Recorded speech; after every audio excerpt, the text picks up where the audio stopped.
continuously and bring me the stories of the horrors that they're going through in present time up to even a few weeks ago.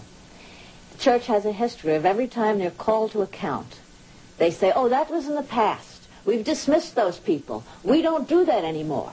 It can be called a catechism of the church. We don't do that anymore.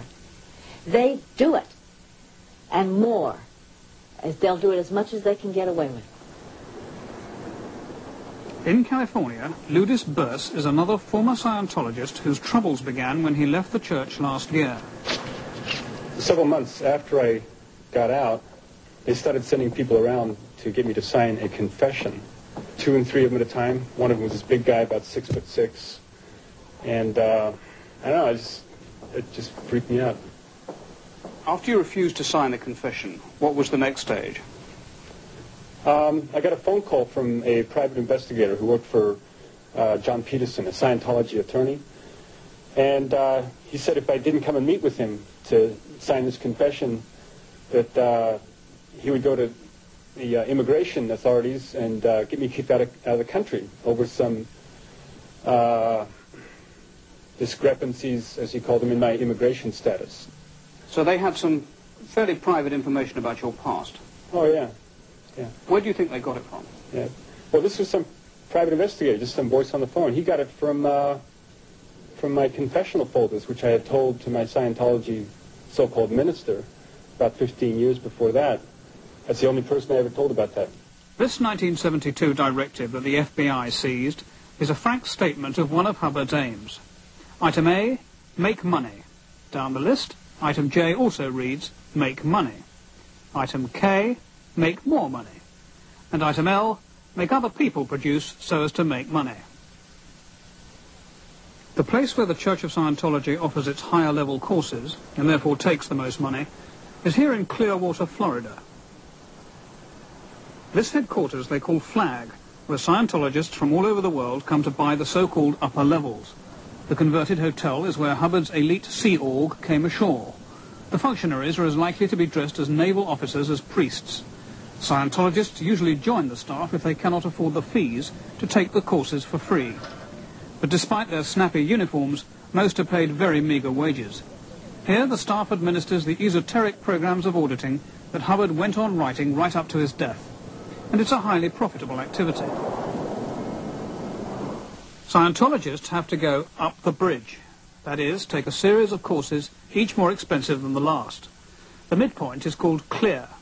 After that, you progress through the upper levels that can cost up to £600 an hour. How do you think Hubbard succeeded in getting so many thousands of people to take his courses and to go on taking extra courses and spending more and more money? First one's free, second one costs you. It's like an extended sting operation. At first you get lots more than you ever thought that you were going to get, and real changes take place in your life. But as you go up the so-called bridge, you no longer get the benefits, and then you're told it's because of things that you've done in your past, wrongs that you've committed against mankind. And of course, you have to sign up for more auditing to find those things and handle them. The upper-level courses are called OT, which stands for Operating Thetan, Hubbard's word for the spirit. The OT levels are supposedly so powerful that you can die of pneumonia if you're exposed to them unprepared. It costs around £5,000 to take OT3, which contains Hubbard's cosmology. The Church has tried to keep this material secret, but former senior Scientologists in America have leaked it, and versions have been published. This is an outline of the story. 75 million years ago, this planet was called Tigyac. There were 90 planets in this sector called the Galactic Confederation. This is part of the text of a Hubbard lecture. They had elected a fellow by the name of Zemu to the supreme ruler, and they were about to unelect him. And he took the last moments he had in office to really goof the flute. Zemu decided to take radical measures to overcome the population problem. Beings were captured on other planets and flown to locations near 10 volcanoes or more on Earth. H-bombs were dropped on the volcanoes, destroying the bodies of the beings who, as Thetans, attached themselves to one another as clusters. A revolt followed of the loyal officers against Zemu. Zemu was locked up in an electronic mountain fortress and remains there still. Since that time, beings born on this planet have had clusters of thetans attached to their bodies. OT3 can run out these clusters and cause them to leave us and reincarnate as individuals. After hours of expensive auditing, you are rid of the body thetans attached to you. You may then acquire psychic powers, move objects at a distance, and have out-of-body experiences.